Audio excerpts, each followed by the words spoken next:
So today we're going to start off and talk about doing unbelievable presentations to get buyers on track and sellers on track. The killer presentation. I think it's super important to do that. Can everybody hear all the banging? No. You can't hear it. Yeah, can't hear it. Okay. Anyways, I wanted to start off with Matt. I know he's got a big listing appointment. Like he said, he's not bragging. He's applying for a listing. He's applying for a job. So we're going to go to Matt Battiata. Matt, talk about what's your process when you meet with someone? Do you do a initial strategy session? Well, I wanted to kind of give you guys a case study because I just had this come up yesterday, which was I have a seller who's also a buyer. And they are really on the fence because they're going to end up taking a lot. Well, they're going to end up taking less than they wanted, of course, for their property. And so they're, they basically are saying, you know, why don't we just take the house off the market and we can wait until spring? And that's, I think you hear that from a lot. And that's really more from, they're saying, you know, interest rates have gone up. And so whatever we're going to buy, it's kind of pricing us out of the market, right? Just because of interest rates. So I had to have a conversation with them, which was number one, you're going on the assumption that you think interest rates are going to be lower in the spring, which I don't necessarily think that they will be. Number two, we don't know how long this down market is going to last. Are you guys willing to be in your current property for, say, the next 10 years, right? Because we know we go in cycles, and if the market drops, we then got to wait for it to come back up. So the other thing that I talked with them, so I said, you know, and of course the answer is no, they don't want to be in that house for 10 years. They want to have more kids, they need more room, etc. And so what we really had to do was have kind of a dollars and cents, you know, comparison between, okay, so what are you going to take? So they're taking probably on the house that they're selling, they're going to probably end up taking their house is in like the 1.5, 1.6 range. They're probably going to end up taking $150,000, $175,000 less than they would have at the peak of the market. Okay. And interest rates are about 3% higher than where they would have been at the peak of the market. However, they're buying a house in the mid twos, right? And they're most likely going to get that house for about $500,000 less than they would have paid at the peak of the market. So they're about $300,000 ahead of the game. And we talked about, you know, that great line that we're all familiar with now that rates have gone up, which is marry the house and date the rate, right? So, so we really just had to do like almost like an Excel spreadsheet and look at it and go with the understanding that, yeah, probably in about 18 to 24 months, they can refi to a lower rate. But that, and then what I like to do is I always like to use concrete real life examples. So what I did is I gave them two examples of homes that I've either have just sold or are in the process of selling. So one house that we put into escrow yesterday at the peak of the market would have been listed at 2.2, 2.3 million. We just accepted an offer of $1,750,000. Okay. So that's a solid 20% off of the peak, right? Another house that we're looking at for them that at the peak of the market, a model match sold for $3,050,000. They could buy this house for 2.4 right now, a model match. Again, that's a solid, you know, 20% difference in price. So those are the conversations that you have to have with buyers, because right now the knee-jerk reaction is, you know, interest rates have gone up, the market's not good, and so we're going to wait. And you got to go over with them and really tell them, look, what's going to happen if you wait? Because again, where is this market going to go and where are interest rates going to go? I was on the phone with a mortgage guy the other day, and he was saying he expects rates to go above 8% before the Fed is done. So I like to use real life examples, and I really think it makes a lot of sense to crunch the numbers, because again, it's just a knee-jerk reaction that buyers have right now, and sellers for that matter. A lot of sellers right now are saying, you know, the house isn't selling. We thought it was going to sell in a week. It's been on the market a month or 45 days, and they're just, you have to, and so you just have to have these difficult conversations with them. I think that's a big thing. Matt touched upon something that's super important. Right now, the sellers are 6 months behind the market. The buyers are 6 months ahead of the market. We're in the middle trying to navigate it, keep everybody on track. I mean, in our market out here in San Diego, Southern California, 52% of the escrows have fallen out right now. And you have to be solution oriented. There's problems all over the place. We can't control the rates. We're not in charge of the Fed or what their policy is and what they're going to do, because they are going to do everything they possibly can to get inflation under control. That's the number one goal. They're not worried about if a buyer can't get the right rate. So you have to start thinking really clearly on how to advise these people and pre-frame it to them up front. Either pre-frame it to the seller or pre-frame it to the buyer and set expectations. Somebody asked me the other day, they said, so, how long have you been married? I said, I've been married 17 years. And they said, so how have you made it work? And how did you know that it was going to work? And I said, low expectations. That was the answer on the whole thing, right? Because if you set too high of expectations and you don't live up to it, everybody gets disappointed. If you set low expectations or you pre-frame to people what the expectations should be and will be or could be, it's very, very important to have that conversation up front. We have to get back to communicating and listening and asking questions, because everybody's scared. Nobody knows what direction it's going. Everybody's making these predictions, from Ray Dalio to the top people, saying where the market's going. Nobody knows. There's too many variables. Anything can shift at any time. I do agree with what Matt was saying, though. I do think rates will go above 8. That's just my feeling. And when that happens, that's going to really bring this market not to a halt, but it's going to slow it down dramatically. So I think it's really important to have these conversations set aside. I used to always say, hey, do you want to spend the best 30 to 45 minutes of your financial life? Let's sit down, put a strategy session together. I'll answer every question you have, because I want you to be confident and comfortable with the procedure, because when you do that, you're going to have a way better experience. You're not going to have headaches and so forth. And then I can pre-frame what to expect and how to expect it, and how the process works. That was great stuff, Matt. I want to go from Matt over to Gail DeMarco. There she is, my sister from another mister. Gail, do you guys do strategy sessions? How do you keep buyers on track? And how do you keep buyers in the game when interest rates are changing so dramatically? You're on mute. You got to unmute. Okay, so I said, I'm really glad you asked that question, because I was just telling my office manager, Brian, I go, man, I was here till 8:30, 9 o'clock last night, because it was the second time I had these sellers. It's a $2.4 million listing. I went and I interviewed against 2 other agents, and she decided that she wanted to come to my office and bring her brother, and just every seller tells you, this is all my money I have for my next retirement. I'm a doctor. I've worked so hard. I need you to protect. I don't want to leave any money on the table. I don't want to leave any money on the table. And, you listen. So what I hear is fear, just fear, right? Because they know they've missed the market. So they're pissed at themselves. They're mad at their husband or wife, because they didn't want to sell when they wanted to sell. And so that's why she didn't bring her husband. She goes, my husband, and he's a doctor too, is not on the, on the title. And so just kind of like let them get it out. And I just said, here's the deal. Here's my new strategy.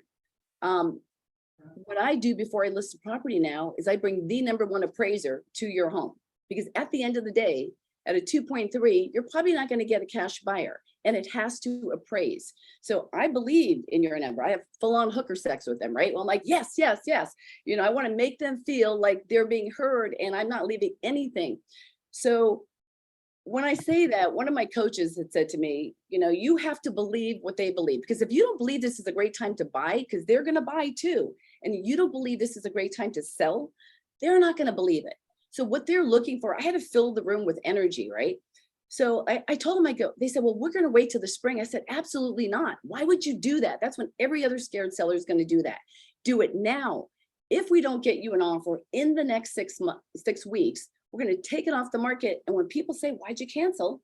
We're going to tell them that's because of the holidays. You're having all these relatives. It's a great reason to take it off the market for the holidays. Then I'm going to ask that same appraiser to do a free appraisal of what is the market now if we have to go on in the spring. But I tell them, we're going to sell your house now. And if we don't, you have nothing to lose. You're going to be in control.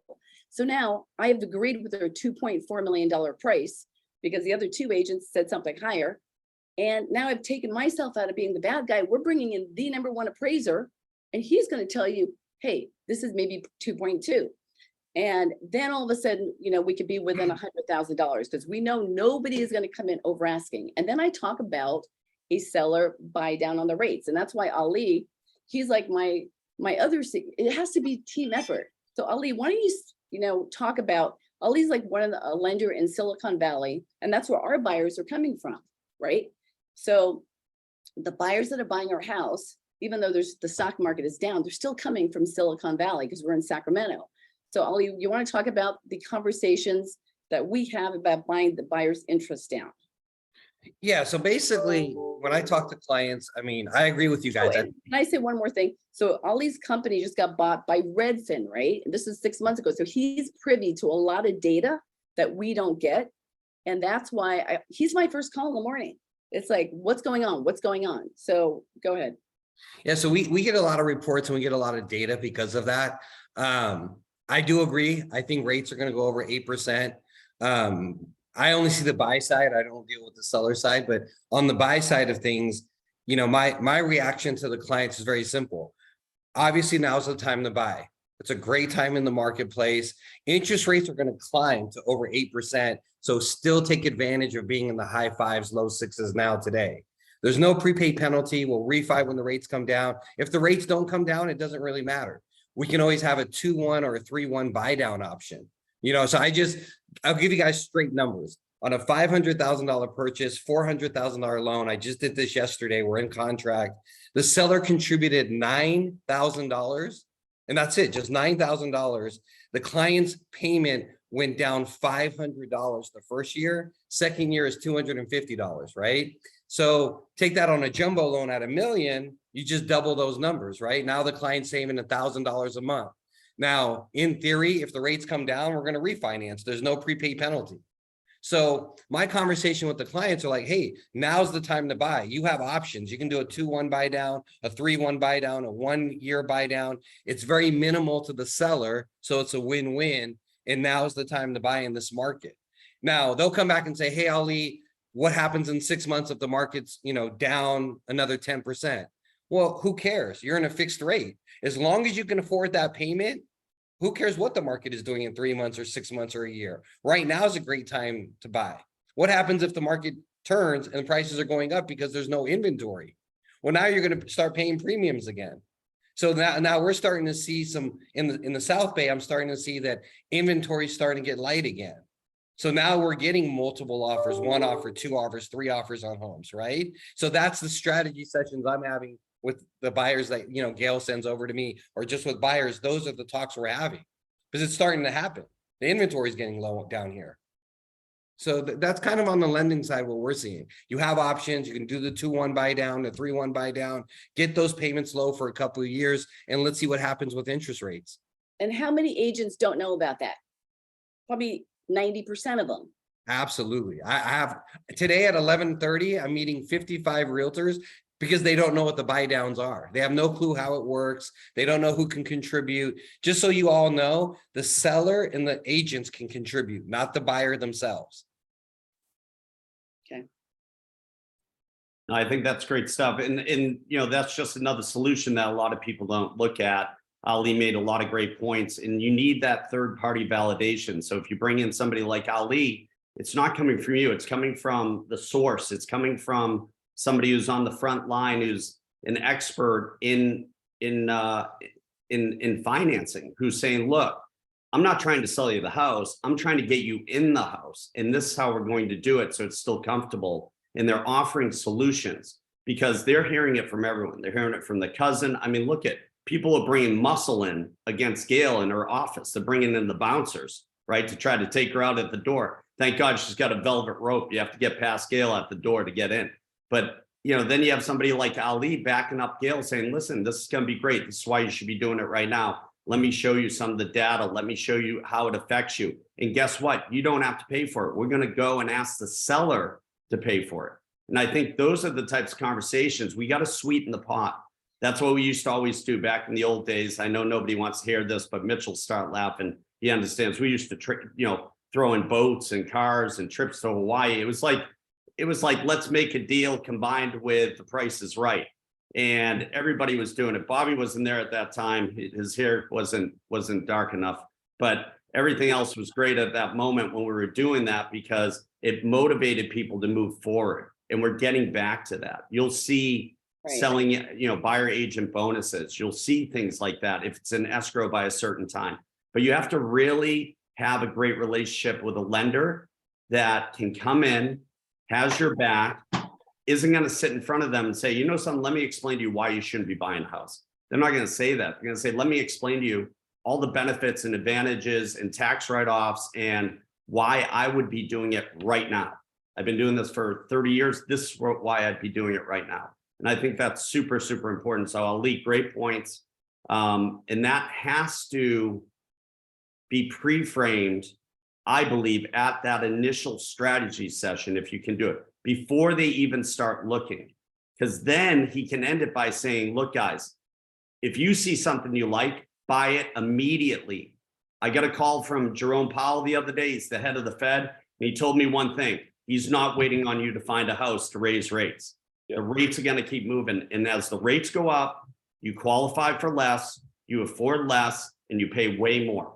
And is that what you want? And they're going to say no. Okay, so let me show you how to do it. If I were you, I'd go out with Gail today and I would find a house by the end of the weekend, because you need a purchase and sale agreement to lock in a rate. You can't just lock in a rate. There's a lot of misnomers about that. And honestly, we as agents have to believe that this is the best time to buy. And I truly believe that, because, if we could have gone back, during COVID and say, this is a great time to sell, or who would have ever believed it, right? So I don't want to be Monday quarterback again. I truly believe this is the time to buy, and your sellers or your buyers will, they can detect bullshit. None of us here want anything but the best for our clients, right? This is the best time to buy. So I just feel the more education, if you don't know, about these buy downs, go to your lender, find out, educate yourself, but don't try to be the expert. Hand them over to them for third-party validation. I love it. I think that's great. And thank you, Ali, for coming on and kind of contributing today on that, because it's always good to get a lender's perspective on what's happening and how consumers are having conversations with you. I think that's really, really, really important in this market. Now, somebody asked, well, what happens if they're cash? How do you approach that, Gail? You have a cash buyer and they're saying, well, maybe I don't have to rush because rates are going up. Maybe I just pick my spot. Right. Well, it's funny, when I hear cash buyers, it normally means low ballers, right? So it doesn't even excite me. So it's like, they go, well, I'm a cash buyer. Well, yeah, so, and, and let's face it, the investors, they're all kind of like, they got their little feelers out right now. And so my job is to protect my client's equity and to really, and I love bringing in an appraiser now, right? Because now at the end of the day, they're going to have to get, if they are getting financing, and to be able to show, to believe in the price and start from the beginning, not high, and have to like send the market for 3 months. So even if you price it right, like with the appraiser, this is only the second time I'm doing it right now. I used to do it all the time. At least we know it's the market, it's not us. How much is the appraiser? How much you have to, are you paying for the appraiser? No, not at all. I tell them it's illegal for me to do that, because this way, if, and I tell, and honestly, if the appraisal comes in, where we think at value, then we can share it. But it's not a material fact. You don't have to disclose it if it doesn't. And if I had nothing to do with it and the seller gets it and it comes in and they want to, it's not a home inspection, right? It's an opinion. So at the end of the day, it could be a great marketing tool, but I will tell the appraiser, if it's going to come in low, don't even send it. I mean, if it's going to come in too low, you know what I mean? I'll ask him to give it to me verbally first. And if the sellers would like a copy, But if I don't have it in writing, I don't have to disclose it. It's just verbal information. Correct. But if you do Yeah. get it in writing in It has, it 30 belongs to the states, property. It belongs yeah, to you the have to property, yeah. check whatever state you're in, you would have to disclose it. Yeah, and it hand it belongs over. Yeah, so I didn't mean it that way. I meant like, I'll ask them Right. verbally, where are we at? And then if it's like, I'm like, oh no, just drop it, you know? But if it does come in writing, it absolutely is part of the property. See, that's another third-party, non-biased validation. That's Right. what you need in this market, because people a lot of times don't agree with or don't believe salespeople. They think you're trying to sell them, and they have their mind set up. So basically, sellers believe that you're going into their bank accounts and robbing the money from them because you're giving them the right price, or they think I'll just wait till next year at this time, it'll be way better. Not always. So I thought that was really good. Ed, I know you only deal with buyers all the time, but have you ever heard, I mean, Ali, have you ever heard any conversations out there with sellers ahead of time? Have you spoken to any sellers saying this is what you can expect or what buyers are looking for when they go to buy your house? They're expecting you to pay down points or pay closing costs, and they can pay up to 6%, or talk to that for a second. So it's interesting. I think I have about 5 realtors. So when they actually go on their listing presentation, they'll conference me in. So they do their presentation, then they conference me in to answer any seller questions and to give my feedback. So just this last week alone on 3 appointments, the conversations were, hey guys, in order to entice the buyer, you need to put on MLS that you're willing to credit, for the buy down. So on a conventional loan, you can do 3%, FHA 6%. So depending on what the terms are, I educate the seller so that they're mentally prepared, like what's going on in the market, why we need the buy down. Because on $1 million purchase, if I can save the buyer $1,000 a month, right? That's enticing to the buyer. So mentally be prepared that you're going to be doing a $30,000 credit for a buy down. And interesting enough, like I'd say every single one so far has been very receptive. Every single seller has been super receptive. They understand what's going on in the marketplace. And when the listing agent and I am saying the same thing, kind of like what you said, third party, right? I'm kind of educating them on the numbers. I actually run the numbers. I'm like, hey, if the buyer's coming in at $1 million with 20% down, here's their payment, here's the rate, you're doing the buy down, that's $976 a month. That's going to entice the buyer to move forward on your property versus another property who's not giving any credits to go towards the buy down. So I'm working with my realtors, kind of like what you said, right? I'm supporting the realtors, giving the sellers hard facts. Like, here's what the numbers look like for your buyer. This is why you need to give the concession. Like, not everyone is doing that. So you want to be ahead of these other listings. Because if there's 2 houses, apples to apples, but you're giving a $30,000 credit to go towards a buy down, well, who do you think the buyer is going to go with? They're going to want to take advantage of that deal.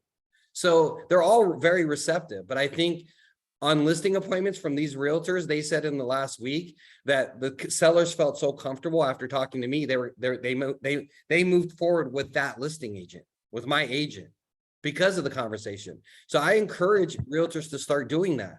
I've been doing it a lot the last 3 weeks. I'm there with them. They'll just call me. They'll put me on Zoom or they'll put me on speakerphone.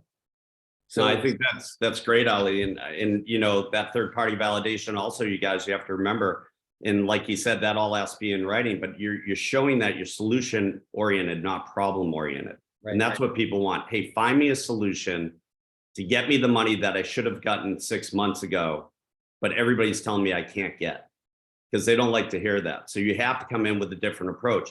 I mean, I would even say, have your lender or your escrow company, depending on what state you're in, draw up a couple net sheets at different prices with different rates and say, this is what the buyer will be paying per month. And guess what? If you don't take their offer, you're the buyer. Look in the mirror, you're the buyer, because it's not easy for somebody to pay $15,000 a month for $1 million house, or $7,500 a month for a $500,000 house. And most of those people bought it a long time ago where it was low, and they'll say, oh my God, that's going to be their payment. That's crazy, right? And then it starts sinking in, that third party on that. So I love that, Ali. I think that's great. I want to go from Ali. I want to go to Mitch. Mitch, I know you've been in this type of market before. We talked about, incentivizing the buyer's agents, getting everybody else going, explain it to the sellers up front, explain it to the buyers up front. How do you approach it, not only with sellers, but with buyers, to keep everybody moving forward so they don't give you, hey, we've been thinking about, we're going to put it on hold? Yeah, so just had this conversation yesterday, so it's pretty fresh.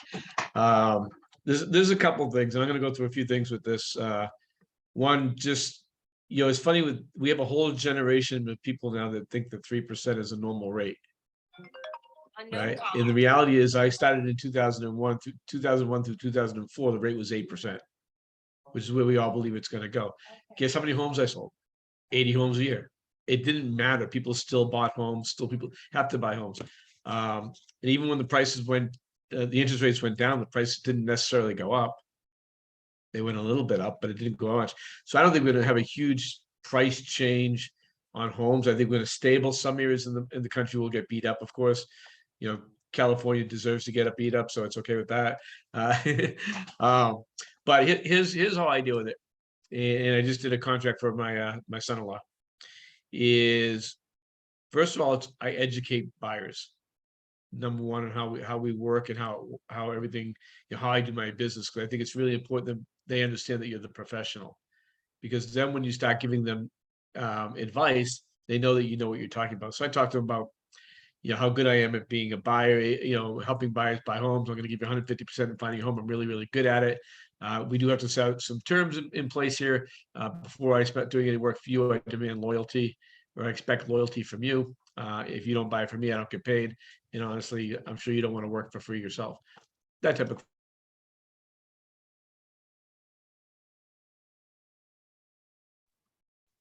We lost Pete. Dramatically. Mitch froze up. Everybody froze up at one time. Mitch, you still there? Yep, I'm here. Oh, I thought that was how you kept buyers in the deal. You'd freeze up and stop talking. Yeah. That's exactly what I do. So, can you hear me okay now?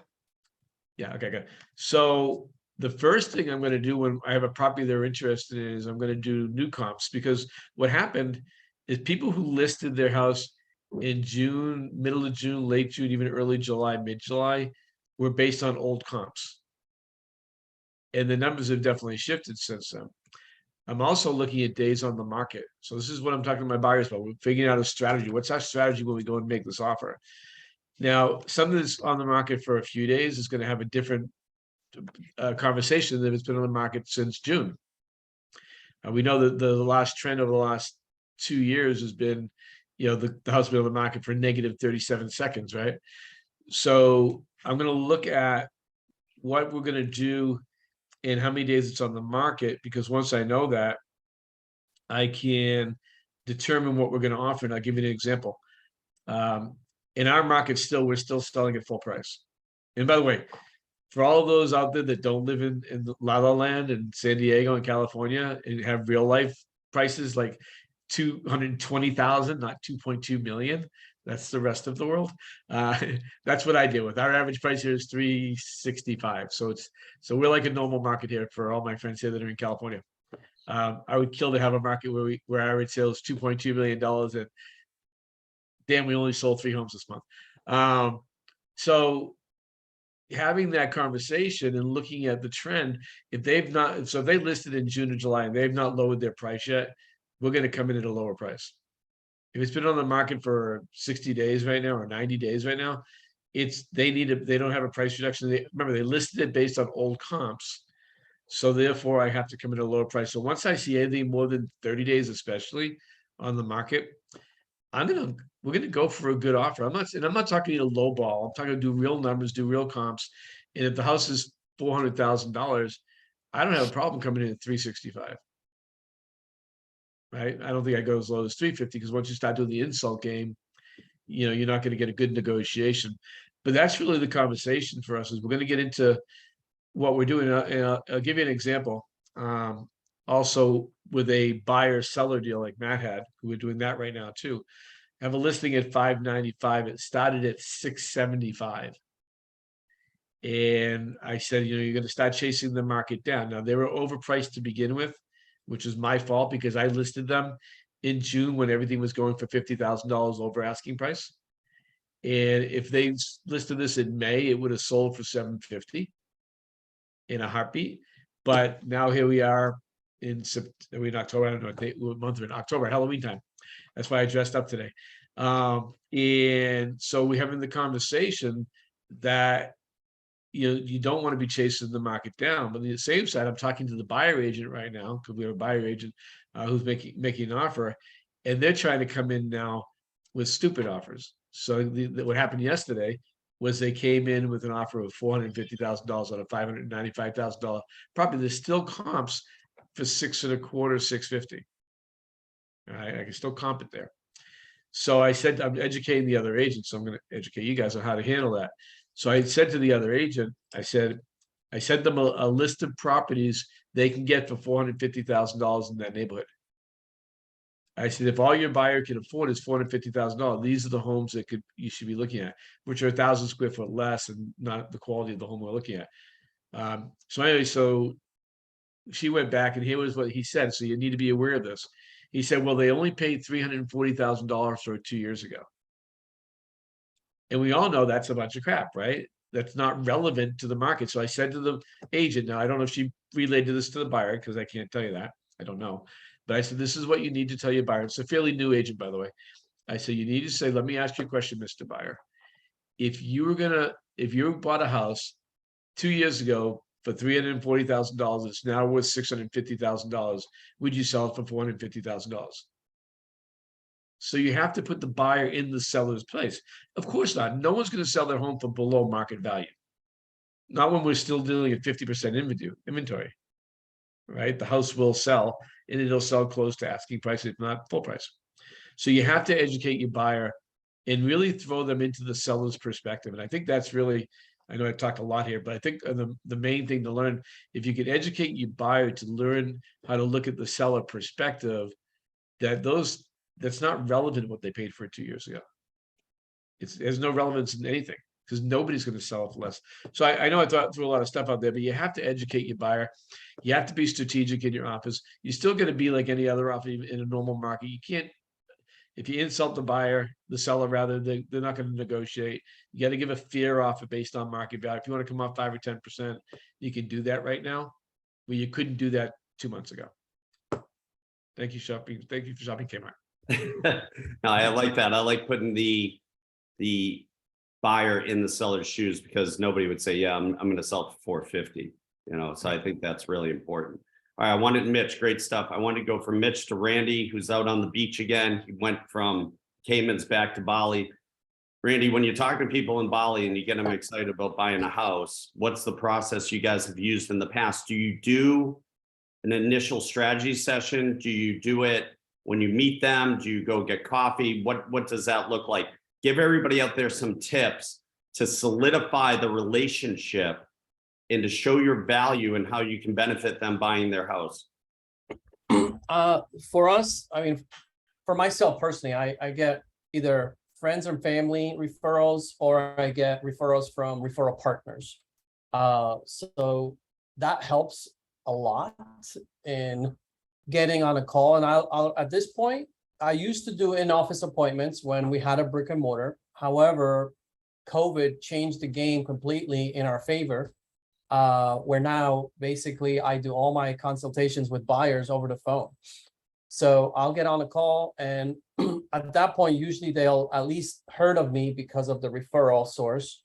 So it's a little bit of an easier conversation, but I still have to make sure I get their trust, build rapport, all the things that Brian always talks about, right? And also kind of sprinkle in some credibility factors in there so they know they're not just talking to a new agent, right?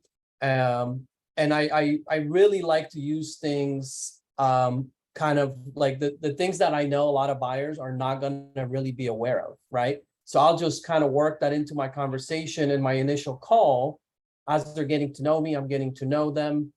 I'm not even talking about like their wish list. This isn't that conversation yet, right? This is just getting to know them. What's making them want to buy? I need to figure out their why on that call, number one, and getting to know each other, and then make sure they understand that they're speaking to an expert. So I'll throw in things like, like when I work with buyers now, we really have to make sure that the lender you work with, that, he understands 2 1s and 3 1s. And I just start throwing terms without going deep into it, just so they see like, wait, what? Wait, who is this guy? Like, what are they? And I think that works very well. And then another thing that I bring in, which every one of you can, if you have relationships with other investors, this is a big hook for me. I say, look, my career started as an investor, right? I flipped over 350 homes. And I know when I look at a property, I can tell what walls, what we can do to improve the property, and where the money can go for you to improve things, right? And things like that. So I kind of wow them a little bit of that and how that benefits them. But what I really get on is like, look, because of me working with a lot of investors over the years and building my relationships with the investor network, which all of you that are on the Zoom call can do.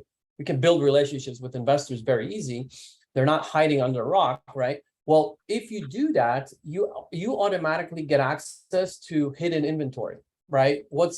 And hidden inventory is any property that's being renovated. That's it. It's no secret, right? It's not on a market, but you could know about it because of your relationships with the investors. And now you have access to off-market inventory, which a lot of buyers like to hear that word, because what I say, look, when you work with other realtors, I know their primary source of finding your properties is the MLS, and it's great. And that's where a majority of properties get listed.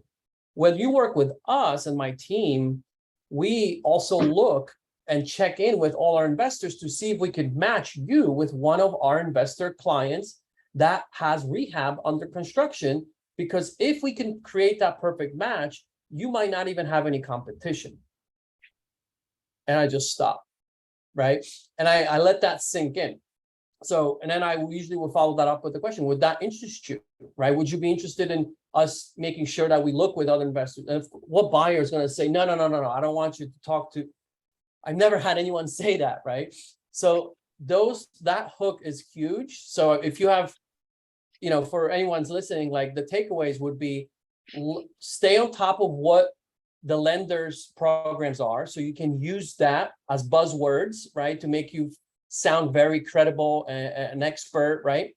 And then if you like to find off-market inventory so you can use the same exact script I just gave you, all you have to do is connect with like 2-3 big investors in town. That's it, that do volume. And guess what? Usually they post their rehabs that they're working on their website. It's not like a big secret, right? But most buyers are not going to Google and look for investors that way. They have no idea, right? So it's not a lot of work. But once you actually have those credible sources of investors that do volume 2-3 at a time, or 4 or 5, you literally now have access to off-market inventory. Now, I don't overpromise though. I don't overpromise, right? I say, look, the chances of that are obviously low. However, wouldn't it be nice if I continue doing that? And who knows, what if we do find a property that's perfect? And in a market that's slowing down, meaning where the sellers are not getting, multiple offers, full prices, what I know a lot of investors are going to be willing to do again, this is how it used to be before the market went crazy, right? Is investors are going to operate a little bit more like builders do. They're going to be actually willing to maybe get you into the property before it's finished completely, and maybe let you pick some colors and pick the countertops, right? Wouldn't that be nice if we could maybe make that happen for you? Now, you have to make sure that if we ever go and look at a property for one of our investor clients that's under construction, I need to present to them a full approval, your deposit, right? Where is it coming from? Proof of funds. Like, I need to make sure they know you're serious, because if you end up going and submitting an offer on a property that's not yet on the market and it's being rehabbed, and you want to be selecting paint colors and countertops, like, you're going to have to put down a nice, decent deposit, right? Because you have to have skin in the game to make sure that now you don't back out. And now builders, the investor is stuck with a countertop, they don't maybe want it, right? So we need to present you to be a very, very serious buyer, right, on paper. So then it makes it so much easier for me to make sure that they talk to their lender right away, that they get all the ducks in a row, right? Any decision makers, right? Like Ryan gave me years ago we'll let Brian talk about this, his American Dream, American Nightmare experience. And I go through those 10 points that Brian gave me years ago for my team and I. And one thing it says, right, get pre-approved, any decision makers, make sure that they're on board. So it just makes that job for me to get them to the what we call a 10 buyer, and I'll let Brian speak about that. Very easy, right? Because now they're like, well, I do want to get access to those off-market properties, so I better make sure I work on everything Randy says, right? So to me, those things work, and any one of you can do it. And last, I'll close on this. Currently, right now, we just got a buyer accepted into a contract, right? We've been working with this buyer for probably 4 months now or so, and the market has shifted, right? And one thing we do, like literally almost every week, we make sure that the buyer and us are in communication with the lender, right? Constantly. We're constantly emailing like, hey, how is the 2-1 program looking right now, right? Where are we at on payment right now? Hey, how much lower, like what price points should we be looking at now because the interest rates went up, right? Okay, oh, we need to adjust it by 30,000 less. Okay, great, right? So we're constantly managing our own expectations, our buyers' expectations, right? So we don't kind of lead them the wrong way, right? Because if we show them houses at 850, which is their initial pre-approval that we got 4 months ago at 5%, well, imagine me showing them $850,000 homes. It wouldn't work, right? It would completely backfire. We just locked them in at 730, right? With I don't know what interest rate, to be honest, because I have my my primary like co-agent that shows the property, submits the offers. But I would assume it's probably going to be in the sixes, mid sixes somewhere, right?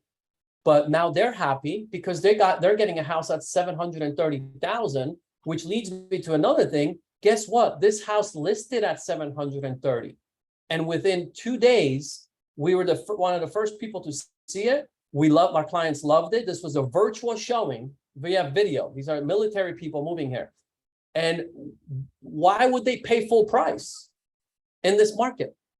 Which they did, is because we educated them through these months on how the market is shifting. But at the same time, that doesn't mean that there is not properties hitting the market very well priced for today, right? That house 3 months ago would have been listed at 800,000. This agent knew that. They did not list it at 800 and wait for the price drops and then finally get to 730. They were like, no, seller, you need to sell? Yes, here's the price. It will sell, I guarantee you, at this price. Sure enough, we knew that. We were able to present that to our clients like, look, no, this is priced very well. If you do like this house, we suggest like offer full price. You're not overpaying. Here's where it would have sold. Here's the comps from 4 months ago. Look, it would have listed at 800 4 months ago and sold, or 5 months ago. Look where it's at today, 730. If you like this house, let's go. And they listen to us because of the data that we can present them. And now we're in escrow at 730. So I'll finish on that. So expectations, data, have your scripts down. Love it. Love it. We have around 12 minutes left. So let's go into the speed round. I'm going to start with Brian Yarbrough, who's out in Montana. Brian, what have you guys used in the past to educate the buyers or educate sellers with presentations? Got it. I'm going to go fast. I'm going to give you a whole bunch of notes because I stayed on topic with my notes. Killer strategy sessions with buyers was our topic today. There's still over 70 people on here. We're going to go quick. The goal of every buyer strategy session is to not show property. It's to not show property to a buyer who's not committed to what it's going to take today to get an offer accepted. Do strategy sessions for yourself. Strategy sessions are for you to see who you're going to invest your time with and who's not ready. You invest a lot of time with them, cultivating a relationship with them and their lender to get them to become a 10 buyer like Randy was talking about. So that's the goal. So when we're in these strategy sessions, we have to let them know that I'm doing them a disservice if I take them into this market today and show them property. If I show them property and they're not ready, well, what are they ready? Who wants a ready, willing, and able buyer? Every seller needs a 10 buyer. What's a 10 buyer look like? A 10 buyer is somebody who's already talked to Ollie, right? He's got them prepared. Most agents, they're showing homes, hoping that the right home will be the home that the buyer says, oh my gosh, we love this home. Let's start the process. You lost that home by then. You've lost that home. Doesn't matter what market you're in. The market's never ready. You have to be ready for the market. And if you're not a 10 buyer or the buyers you're working with, this is for you, the agent. If you're working with buyers right now that aren't a 10, you're wasting your weekends. You're wasting your time away from your kids' soccer games. You're wasting your week. Everything you're doing is wasted because you've got a buyer who, even if they do see the perfect home, they're not ready to buy it, and the seller will not choose them. So rapid fire. What are sellers looking for? A 10 buyer. What's a 10 buyer? Walk them through 5 simple questions. Do they already have a lender? If they do, work with the lender to get them, like Ollie said, get them fully approved. You need to know if they're the number 2 question. What's holding you back from making an offer today that you could close on in less than 30 days? I need you, buyer, to have that prepared because that's what the seller is going to look for. Bobby sellers are going to look for a buyer who are a 10 buyer in today's market. Nothing's holding them back from closing in the next 30 days. If you have a contingency, work that out beforehand. Work out the solution. Pay off the lease early. Be prepared to get them out of a rent, whatever it is. Number 2, make sure all their money is seasoned. You don't want the buyer to have to transfer money into an account later that the lender all of a sudden says, where'd your money come from? Now you got to do a paper trail. I need proof of, well, who needs proof of funds? You guys, the seller. I don't need it. I just want to know you have it. So I ask questions that I know the seller's going to want, but I need them before I show you property. I don't want to say I need your proof of funds. I'm going to say any seller in today's market is going to want proof of funds. They're going to want to know your money is seasoned. They want to know you're fully approved. They want to know you have 0 contingencies holding you back. If you're a 10 buyer, that seller is now going to negotiate on all these other great topics we've heard today. But this is about me. This is a killer strategy that when I do this properly, if I do a killer strategy like we're talking about, I know for a fact I can only show one house to any buyer. Since 2005, I've never shown a buyer more than 3 properties and wrote an offer and closed escrow. Why? Because I never show a buyer a home and do them a disservice if they're not fully prepared to write the offer that day and close in 30 days. I have to have that bulletproof because that's what's going to happen. It happens time and time again. You show 20 properties and they go home. I need to go home and think about it. What's to think about? If you're not a 10, don't show them properties. That's my message here. Okay, so I'm very passionate, Brian. I'm passionate about this, you guys, and he's gonna break through the screen, guys. Be careful. Like, this is something that I've been teaching our team for over 20 years, and I guarantee you, if you do those 5 things, you also have to have the wish list. The wish list is just the items that have to be in the house for the buyer. If it has to have a fireplace, if it has to have a walk-in closet, if it has to have an upstairs laundry room, and you show them property that don't have those. Oh, we need to think about it. What do you want to think about?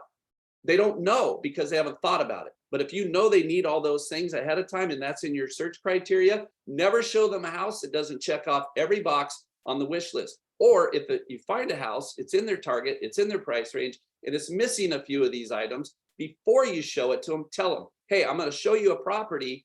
I know you guys saw it on Zillow. You want me to show it to you, but guess what? It doesn't have a laundry room upstairs. It has a laundry room in the garage. Is that going to be okay? Let them decide. Let them decide. If they're a 10 buyer, you get in your car and you race to any property. If they don't say I'm a 10, hey, on a scale of 1 to 10, how committed are you guys to buying a house right now? If they don't tell you a 10, that's great.